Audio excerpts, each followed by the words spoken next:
Now, Adam Silver has caused quite a stir in WNBA world because he just went on the Today Show and he was talking about the WNBA CBA. And here's what he had to say. He said, "I think share isn't the right way to look at it because there's so much more revenue in the WNBA is officially in pandemonium.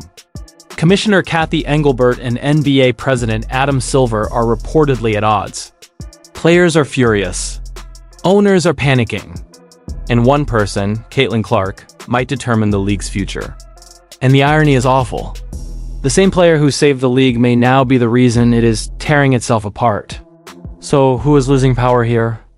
The friction between Cathy Engelbert and Adam Silver is not new, but it is escalating in public.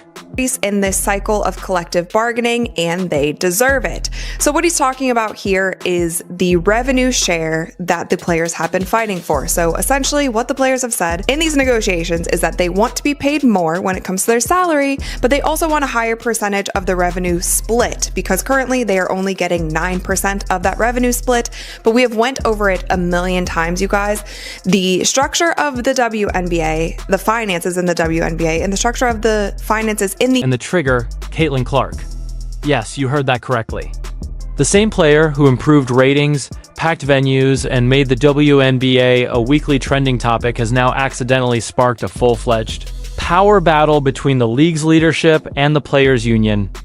Let us break this down and play in English. The WNBA is currently in the process of collective bargaining agreement, CBA discussions.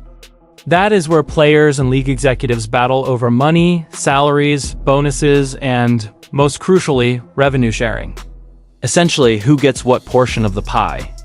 Adam Silver appeared on national television's Today Show and said something that left everyone stunned. I don't think share is the appropriate way to look at it because the NBA generates so much more revenue. The players will make more money this cycle, and they deserve it. The NBA, as you know, they're calling for players in the WNBA are calling for more money. They 9%, I believe, accordingly. They get 9% of total revenue compared to roughly 50% of the revenue of NBA players. Should they be getting a larger share of the revenue in the WNBA? Yes. I mean, I think the share isn't the right way to look at it because there's so much more revenue in the NBA. I think you should look at it in absolute numbers in terms of what they're making, and they are going to get a big increase in this cycle of collective bargaining. But not a higher percentage. Translation, you will be given a raise, but do not expect to sit at the big kids' table. That's when Cathy Engelbert's horror started. Because as soon as Silver said that, the WNBPA or Players Union lost it. They responded with a mocking post, identifying Adam Silver personally and saying, "Don't want to share Adam Silver." That's right, the official account. This is not a fan or a burner page. The official WNBA Players Association went all petty on Instagram. What followed, however, was particularly unpleasant. The league spokeswoman basically termed the union's statement false. They said the WNBA had already offered an unconstrained income-sharing plan based on league growth. In other words, we offered you a bargain. You simply did not read it. So now Cathy Engelbert is caught in the middle, trying to calm irate gamers while also avoiding public conflict with her own boss, Adam Silver, who technically owns the majority of the money. Because this is the part that no one loves to discuss. The WNBA doesn't even completely own itself. The league owns 42% of its own operations. The NBA owns another 40%. While the remaining 18% is owned by other investors who were brought in 2022, when the WNBA was essentially begging for funding. Solution is. Now, in true WNBPA fashion, they decided to clap back on their Instagram account to Adam Silver's remarks. And they posted this. They said, "Don't want to share at Adam Silver." So they literally tagged Adam Silver, used a screenshot from this interview, and posted this in their Instagram story. You guys, I do not know what they think doing that will accomplish. You know how there's that meme where it's like 0 days of whatever. It's like 0 days of professional. Nope. definitely entertaining. Like, we call BS and we see you. It's like, I don't understand what posting this does besides stir up more drama. And people are like, ooh, look at them. Look, it's like, no, we're acting like children. Should be acting like a professional organization. You have to work out these things at the negotiating table, not on social media. Like, this is so childish to me. And when I saw this, it just reminded me of how draining it is sometimes to cover this league, because it's like seriously? That means Engelbert cannot provide the players with the 50-50th revenue split as the NBA does. The league lacks the necessary authority. And now the guys want to take on Adam Silver, who is actually keeping the lights on. This is why every owner, investor, and sponsor in the room is silently frightened right now. Because if the players dig in and refuse to play without a new contract, we're looking at something unprecedented in WNBA history. A lockout, and the timing could not be worse. The next CBA deadline occurs on Halloween. And believe me, that will be terrifying for everyone concerned. The WNBA claims they are fighting for fairness. They claim they are undervalued. They want a larger share of league earnings, not simply compensation increases. And on paper, that appears reasonable. But here's the difficulty. The WNBA has never generated a profit. That is even with Caitlyn Clark filling arenas, increasing ratings, and saving ticket sales. So let's put that in context. You are losing money every season, and your players are seeking a larger share of the losses. That is the argument Adam Silver is making. But in PR-friendly language, and Cathy Engelbert is doing her best not to say it out loud because she knows how quickly the internet will drag her. However, the players do not worry about numbers. They're pointing at Caitlyn Clark. They're saying, look at the crowds. Look at the ratings. Look at the jersey sales. We're finally relevant. We deserve more. And here's where it gets awkward. They're not wrong. Because without Caitlyn Clark, this conversation wouldn't even be happening. She's the reason the owners even have leverage to negotiate a new media deal. She's the reason new sponsors showed up. She's the reason attendance doubled and ratings jumped 400%. The league became addicted to the Caitlyn Clark effect. Now it is suffering the price. When she got injured earlier this year, everything tanked. Ratings dropped. Talk shows stopped mentioning the league. ESPN's WNBA coverage flopped so hard they canceled one of their new talk shows after just a few weeks. That injury gave the owners a brutal reality check. Without Caitlyn Clark, the hype disappears overnight. And you can bet Adam Silver noticed that. He's probably sitting in his office thinking, see, this is why we're not doing a 50% revenue contribution. Leave her out of the equation. And the numbers drop off a cliff while the players say, no, this league is growing because of all of us. And Adam Silver's quietly laughing. Really? Because we saw the ratings without her. This is why Cathy Engelbert is stuck between two ticking time bombs, her players' expectations and Adam Silver's reality check. Every public statement now looks like damage control. The union accuses the league of running out the clock. The league accuses the players of misrepresenting offers. Fans are picking sides and sponsors are nervously watching from the sidelines, wondering if they should even renew next year's contracts. The whole situation feels like a soap opera, only with fewer baskets and more boardroom drama. And behind all of it, Caitlyn Clark's name keeps popping up like a ghost. Because whether she likes it or not, she's become the centerpiece of every argument. The proof of success, the excuse for higher pay, the leverage in every negotiation. Even retired WNBA players like Rebecca Lobo are admitting it. In the past, there was always a real chance the NBA could pull the plug and say, this is too much. But now these franchises are worth too much. These women are worth too much. Translation: the only reason they're worth too much now is because of one player's popularity. You can feel the panic behind those words. Everyone knows the truth, but no one wants to say it out loud. The league's survival is tied to Caitlyn Clark, and that's a terrifying position for any commissioner to be in. Adam Silver knows this. Cathy Engelbert knows this. The players know this. And now they're fighting over who gets credit for her impact and who gets paid for it. The funniest part, even with all the drama, the WNBA still loses money. They've quadrupled their media deal to about $260 million. But that's pocket change compared to the NBA's billions. The WNBA's 9% share of revenue sounds bad. But when you realize there's no profit to share, it's almost meaningless. But try telling that to the players' union. They're demanding transparency, accusing the league of hiding its real numbers, as if there's some secret vault of profits sitting in a New York office. One player even said the NBA is using us to make money. Reality check. They're giving you money to stay alive. Cathy Engelbert is unable to express this problem aloud. The NBA has been supporting the WNBA for nearly 30 years. If Adam Silver ever stated, "We're done," the league would fold by next summer. And yet here we are. The players are threatening to walk, and the commissioner's office is discreetly concerned about the consequences if they do. The league's entire empowerment image is jeopardized. The same message they've been telling, that women's basketball is now blossoming, may backfire if the 2021 season does not occur. Guess who will be blamed?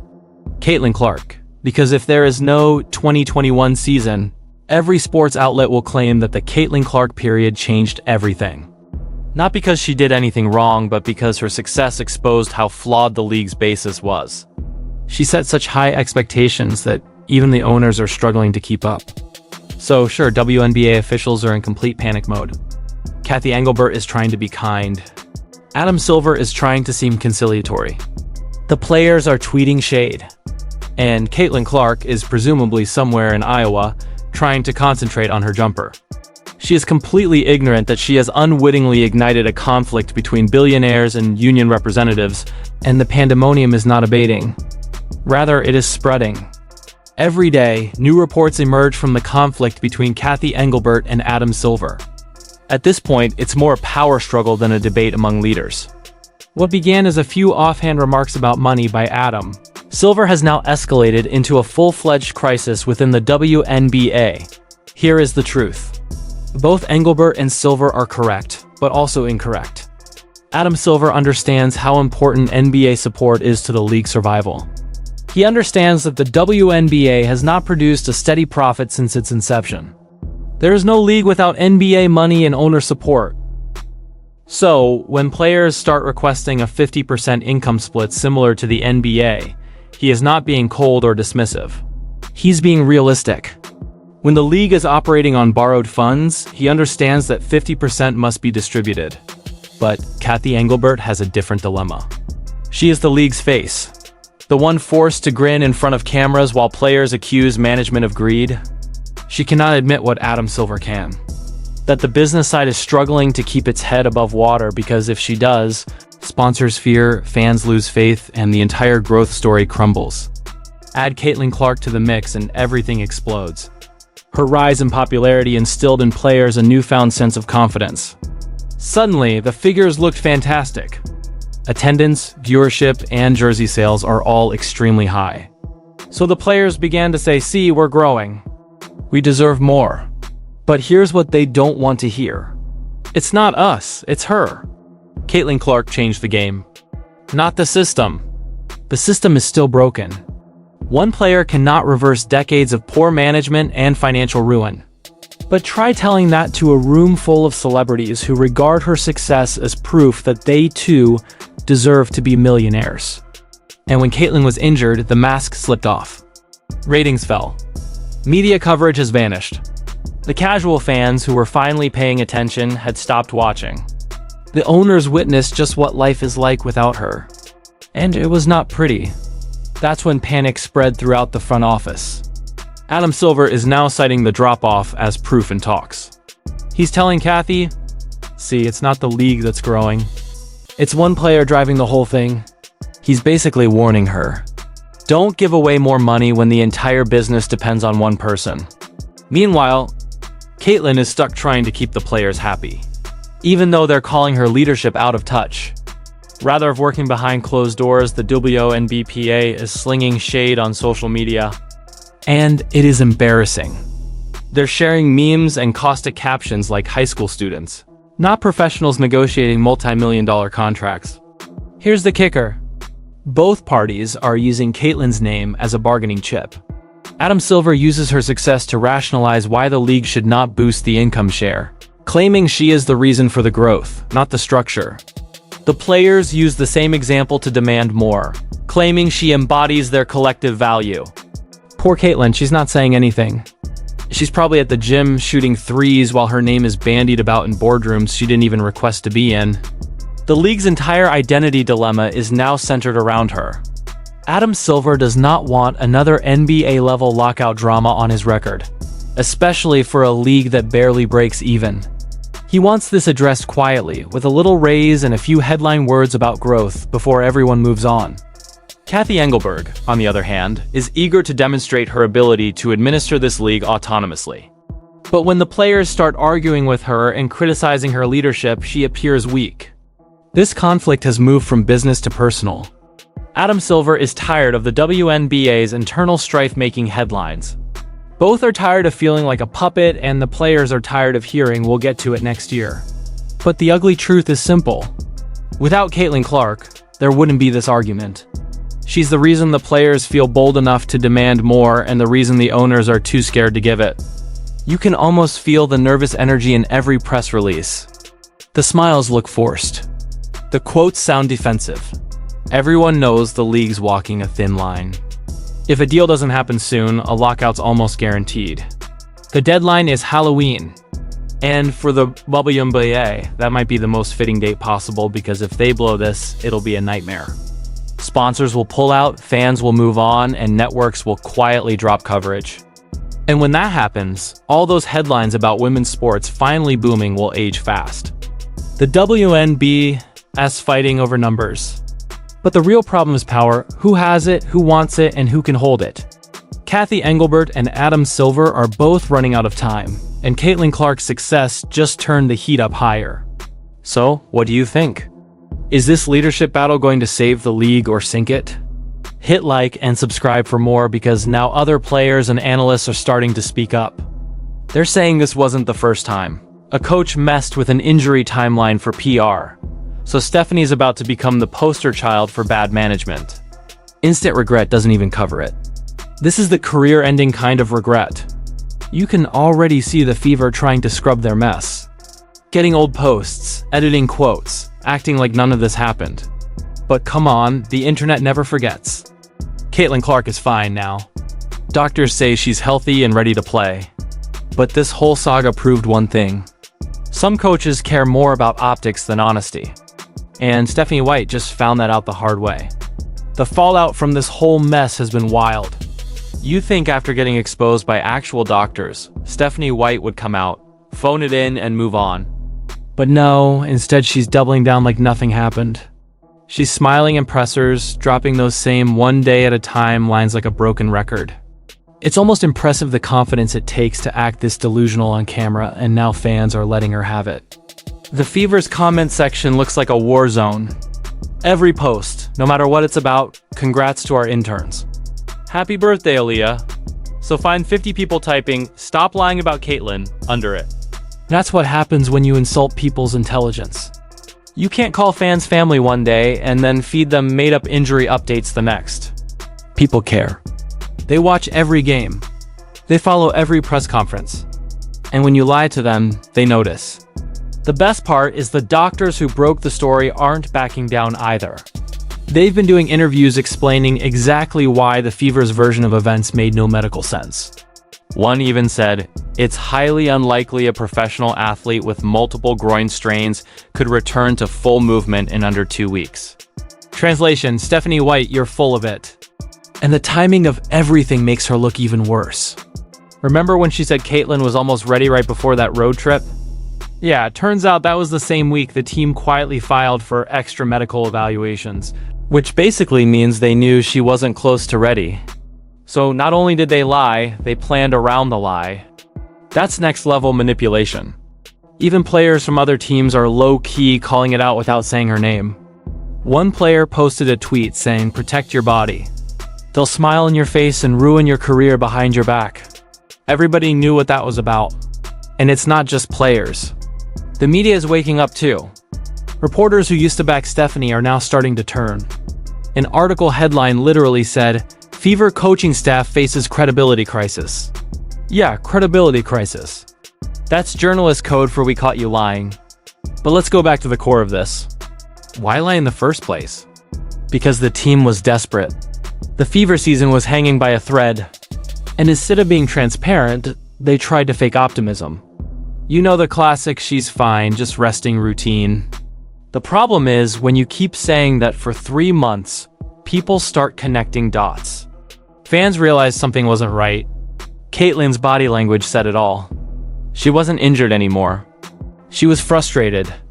She wanted to play, and they were holding her back.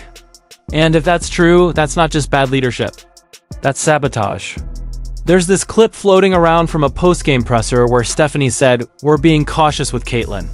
Meanwhile, she'd already been cleared by her personal doctors to start scrimmaging.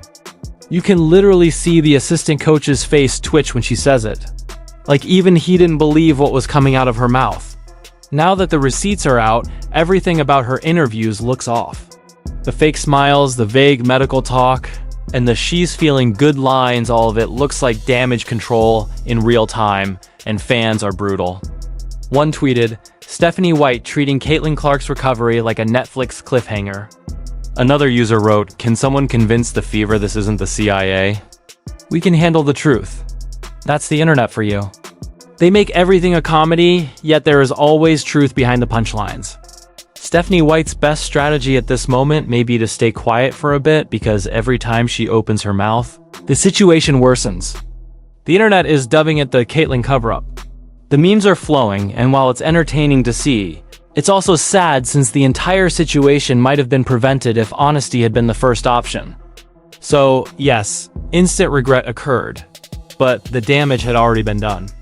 Stephanie White desired control. She has now lost it. The doctor spoke, the fans saw through it, and the truth came out.